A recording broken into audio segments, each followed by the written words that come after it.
A survivor story is meant to inspire us. We learn of their tragedy, self-doubt, and eventual triumph. But what about the story of an individual who has survived by cheating death 3 times? Well, 𝐥𝐤𝐤𝐿 is that person. His story is not only motivational, it is inspirational.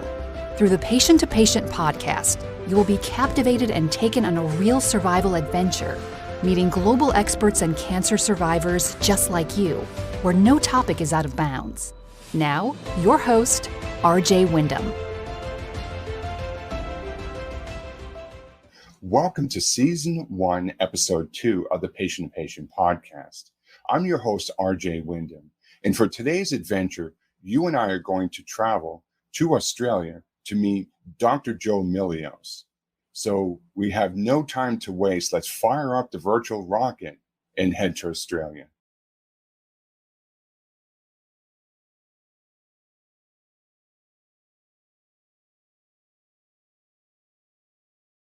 Jo Milios, welcome to the Patient to Patient podcast. No, thank you so much for having me. Really appreciate the opportunity, RJ.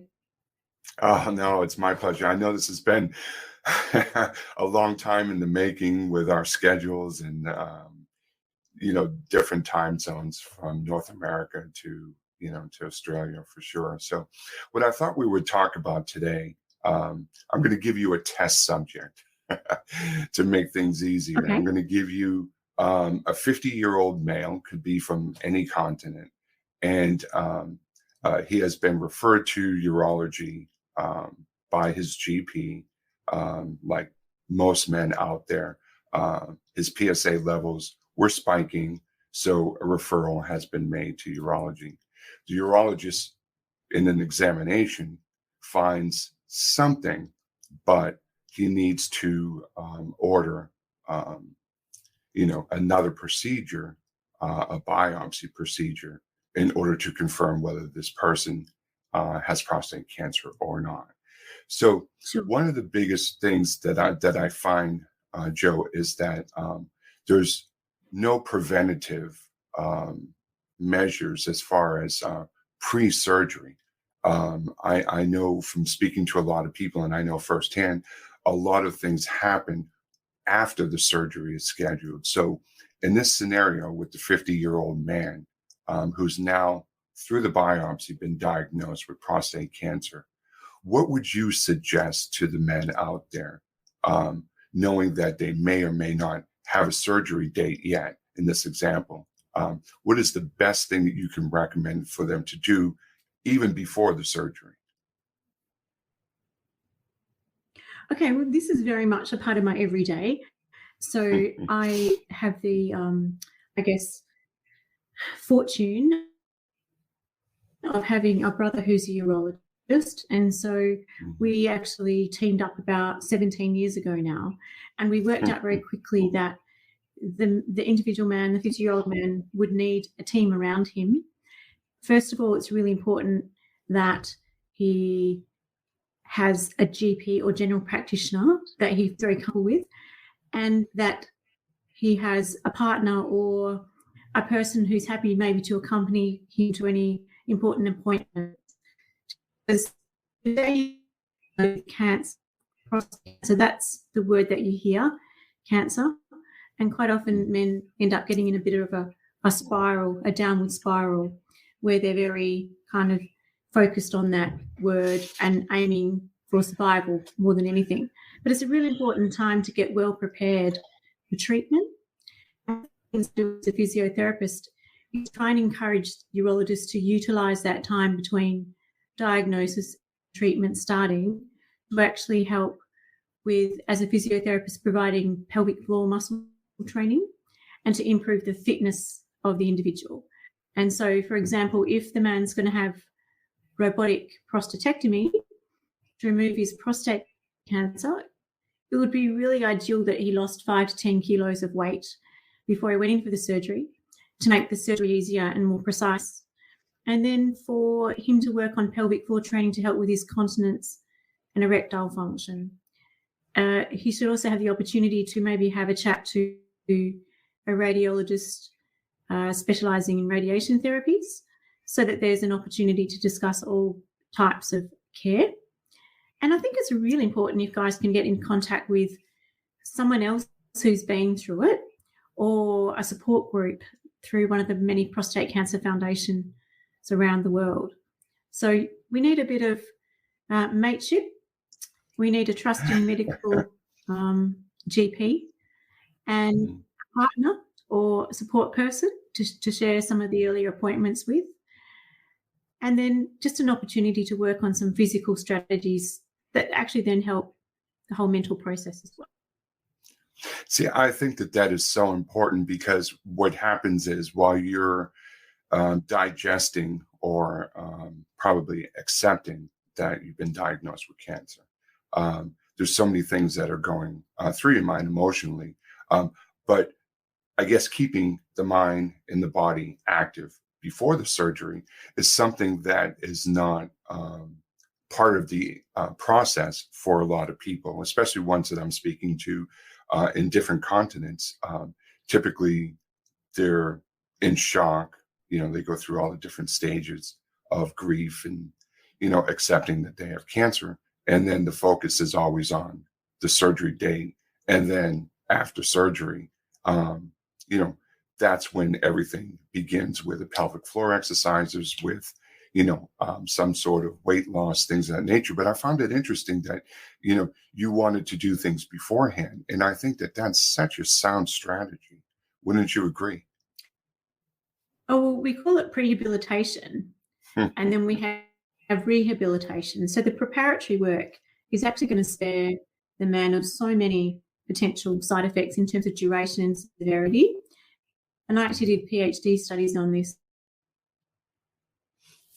I know. This is why I wanted to speak to you for so long, because the date of diagnosis and surgery, which was about 5 weeks on average, that with the continence, the men actually had half as much leakage compared to guys who didn't have time or had sort of minimal time.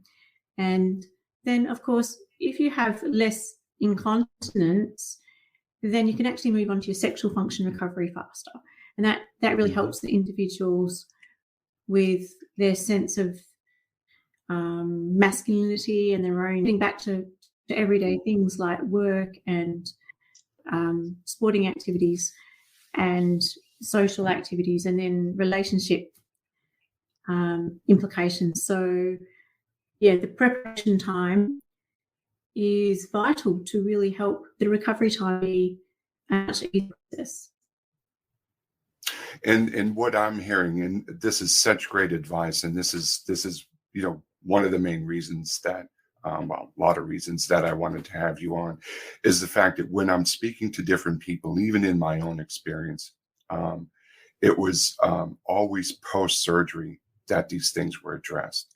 So you'll have a lot of men at this stage, in our example of the 50-year-old man who now has had the prostatectomy surgery and is just beginning pelvic floor exercises, is actually far behind what you addressed.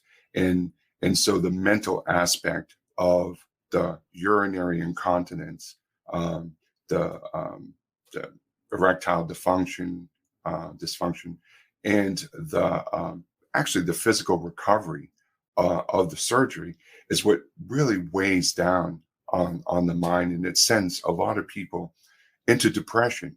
And although I'm a lay person, this is something that really, I don't want to say it keeps me up at night, but it really bothers me that there's so many men around the world that are just left to their own thoughts, their own recovery. And that's why it's important that there's programs out there, or that we discuss, the depression part of urinary incontinence, the recovery stage, the ED factor with this type of surgery. So in your practice, how would you address when you see this with your patients? How would you approach this subject? Well, it's really absolutely important that we cover all bases from the first time we meet. So every time I work with a male in the context of the prostate cancer patient, he needs to understand that there's going to be 2 physical side effects from his surgery, and that every time we meet, we're going to have an opportunity to address both of those. And I find if we start talking about doing pelvic floor exercise training, talking about the implications of potential urine loss with things like orgasm, or the lack of ejaculate fluid, being part of the conversation from day one, so nothing comes as a shock post-operatively. I spend a lot of time encouraging men to try and think of this as a positive opportunity to work on their well-being for the second half of their life. And so right from the very first time I meet them, we're talking about modifying things in their everyday lifestyle, like encouraging them to do a half an hour to an hour brisk walk every day, encouraging them to reduce caffeine and alcohol, encouraging them to try and practice hanging on to their bladder for a little bit longer. So the opportunity to expand the bladder helps build up the pelvic floor muscles. The pelvic floor exercises we try and also evaluate on day one. So I have an ultrasound machine that's called a real-time ultrasound machine, and I place a probe on the man's abdomen, and then I teach him while he's looking at his own pelvic floor how to actually activate that. And my simple commands are for a guy who it's like to be needing to go to the toilet or busting to a wee, and to gently think of squeezing his front passage, his urine tube, and to then very gently draw his testicles up and retract his penis. In Australian slang, I use the word lift your nuts to your guts as a simple way of drawing the testicles up. And it's something that guys can also see visually for themselves in their own mirrors at home. And that's one of the things, because the pelvic floor is an internal muscle and it's difficult to see it. So this visualization of standing in front of a mirror and seeing the testes rise and the penis retract is really, really helpful. And we need to do some of these exercises in the lead up to the surgery and post-surgery. For many months, we actually have recovery of continence. And I expect my patients to be completely done about 3 months of their surgery. And so I have this preparation time and outcomes usually within my expectations. Some patients take a little bit longer, but many are now coming through without having any leakage and incontinence issues at all. The sexual function takes longer because that's actually nerve damage. I found over the years that if guys are well prepared and they know rough timelines, then nothing is too distressing to deal with, because there's a body of evidence that they can lean on to understand where they're going. And I'm always the first to direct guys on to their GP for maybe a urine test if they're not progressing as quickly as I expect them to. They may have a urinary tract infection, a really simple thing that can really hold up a man's incontinence. So, yeah, it's important to cover all bases. No, I agree, and that's such sound advice. And a lot of people have not heard the reduction of caffeine and the reduction of alcohol. So maybe we can go back and talk about what eliminating those 2 items does for the bladder. Okay, well, the caffeine and alcohol are basically stimulants or diuretics, so they make the bladder unhappy. They make the bladder contract, and that makes it more likely to have difficulties with controlling urine production and flow. So I only allow my patients to have 1 caffeinated drink a day. The rest of the time they have to have like a decaffeinated option, like decaffeinated coffee, herbal teas. Even green tea has caffeine. So it's really important that they don't do things that are going to aggravate their own situation. It's really important that alcohol is recognised as being a bladder irritant, and most guys they have a few beers and they're standing at a bar. After a little while, the seal breaks and they have to go and have repeat visits to the bathroom. So we don't really want to have guys unnecessarily putting pressure on their bladders and themselves, because volume is also really important when you're thinking about alcohol. Here in Australia, a pint is probably the standard drink, and that's 500-600 mils. So if you have 3 pints, it's close to 2 litres of alcohol in one setting, and it's going to very quickly be passed through the system. Right. What happens with alcohol, it actually depresses or relaxes the pelvic floor muscles, and that only makes everything weaker again, and then prone to bladder exits. So really important to reduce those things that irritate the bladder, and then to practice delaying going to the toilet in the preoperative time as well, if you can, because any opportunity to stretch out the bladder actually helps strengthen the pelvic floor muscles. And if you practice a lot of these pelvic floor exercises, or even going for a walk with a big glass of water or 2 before you leave, helps the pelvic floor muscles adapt and get more strength in them, so that moving forward, going back to sport and exercise and activities around the home, and even having a little bit of alcohol, that there's not this lingering incontinence issue.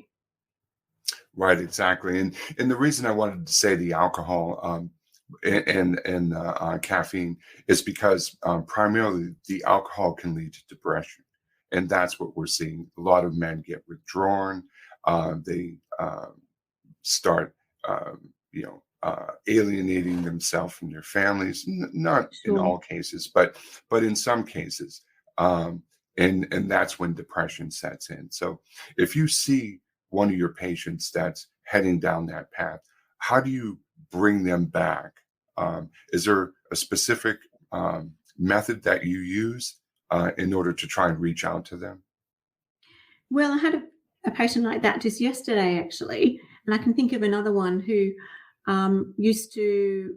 he was alone, and he wasn't very old. He was only in his early 60s, and he used to be dry all day until 2 o'clock, and then from 2 o'clock for the next 12 hours, he would be leaking excessively. And so I went through with him something called a bladder diary. And what was happening at 2 o'clock was he was then starting to get very lonely and very bored. And so he hands a beer at home on his own, and then he'd walk to his local pub and have another 10 drinks every night. And he said that he just went there for company. Right. And of course, this led to him to being completely incontinent from 2 o'clock all through the night. He'd wet his bed. And this basically led him to being even more isolated. He then didn't feel comfortable to pursue relationships. So what I did with him was I actually went through and I said, look at all the money that you're actually spending on your alcohol consumption. Right. Compared to his food and his bills and things like that, just in general. It was so costly for him. And so we had a really good conversation one day, and I said, you've got to think of another purpose in your day other than looking forward to the 2 o'clock drinking session. And I said, have you got a dog? He said, no. I said, have you got a bike? Let's, just get you outside. So he went and dusted and de-rusted an old bike. He started with some exercise. Then he felt within himself because he was out. And then he would, interact with other people when he stopped on his bike. And then he would do things like sit and drink a coffee or a smoothie instead of having a beer. And then slowly what happened was he realized that the pathway he was going down, he was getting cirrhosis of the liver. He was very underweight and malnourished, and losing all his savings. And it was a really classic story, and he completely turned his life around when he looked at what he was wasting and the cost in total. And I was really pleased to see him come back and be continent within a couple of months after 2 years of struggling. So that's a classic case. And every day I have conversations with men about, what they can do to deal with their loneliness and their depression in a way that's more positive, starting with just a walk, because being up on their feet helps their pelvic floor for one, but it just gives the opportunity to look outside at the world rather than inside, at a screen or on their own. So, yeah. Right, exactly. It's so easy to fall into that trap. So thank you so much for sharing that story, because it's a story of a thousand stories. Very similar.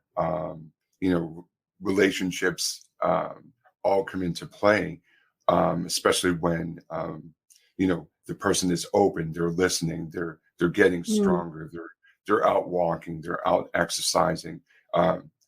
The depression starts going away. So that is probably specific story, but it's probably one that you could hear anywhere around the world. So thank you for sharing that. Now let me ask you a question.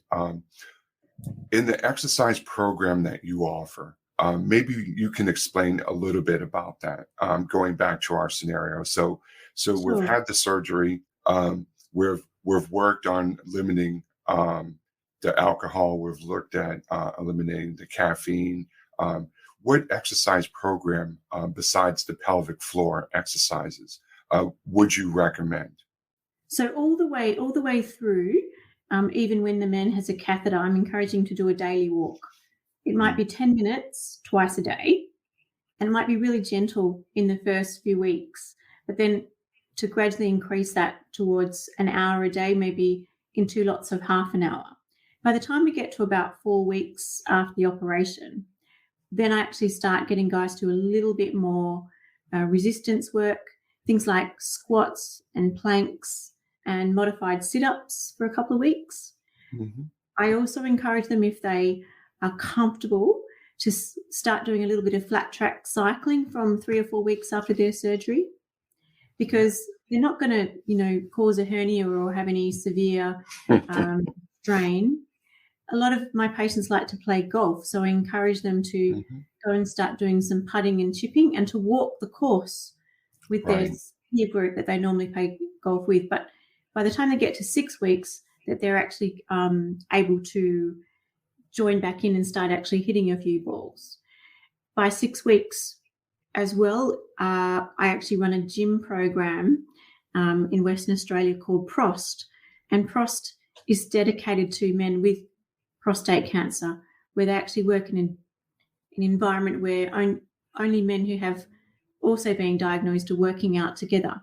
So we have a supervised program where we're using all the gym equipment, the resistance, heavy weights, the bands. We do a little bit of Pilates, a little bit of yoga.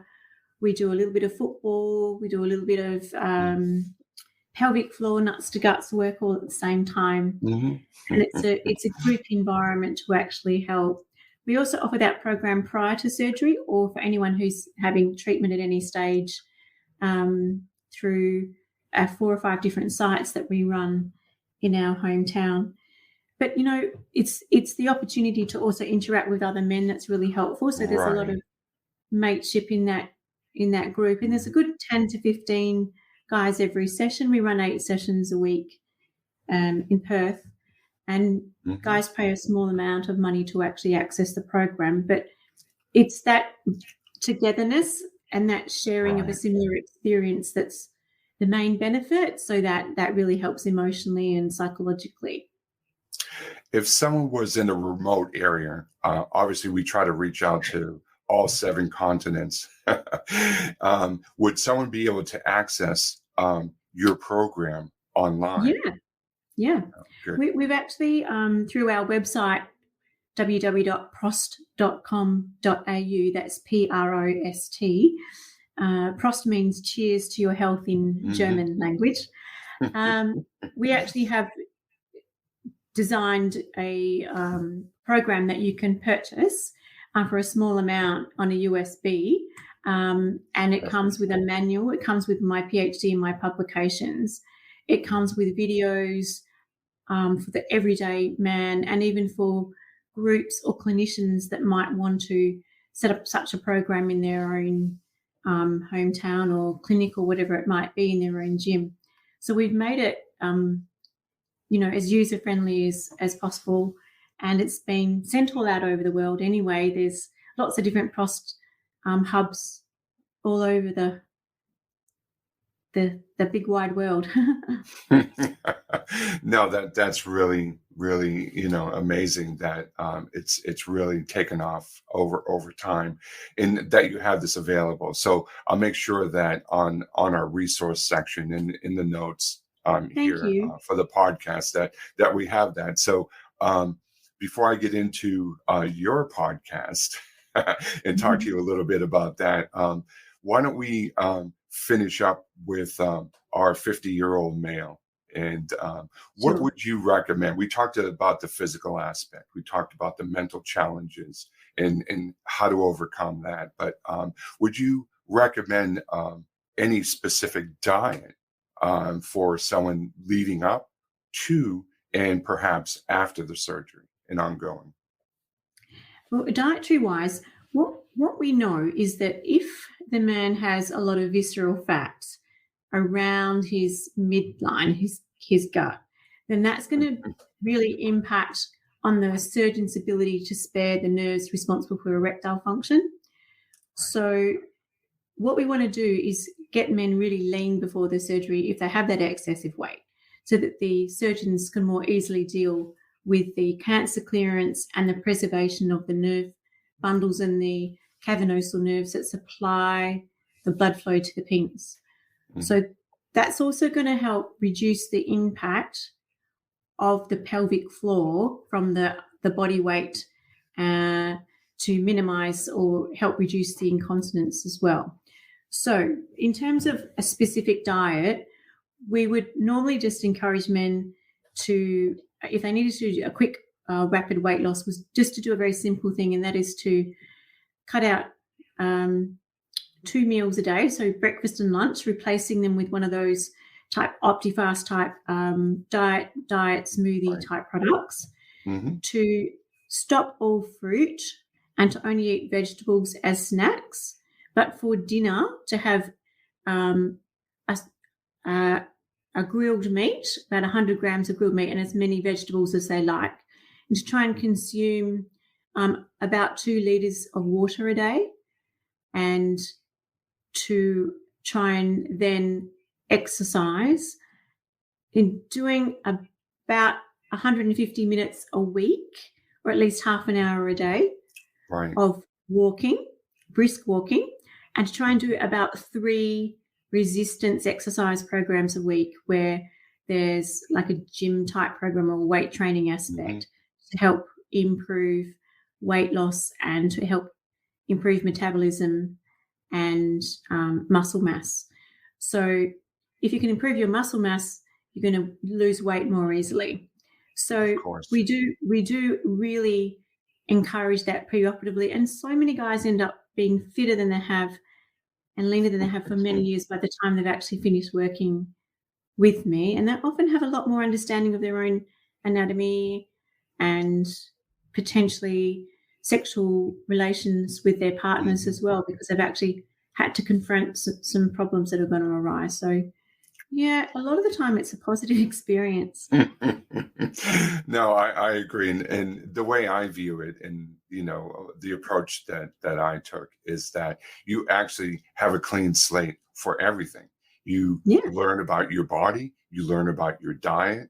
And as far as you touched on the relationship, you actually start at ground zero and you build from there. And you can really reset your life in so many ways. So it's not all gloom and doom. I know we talked about depression and the different aspects of incontinence and things of that nature, but that's why we do it.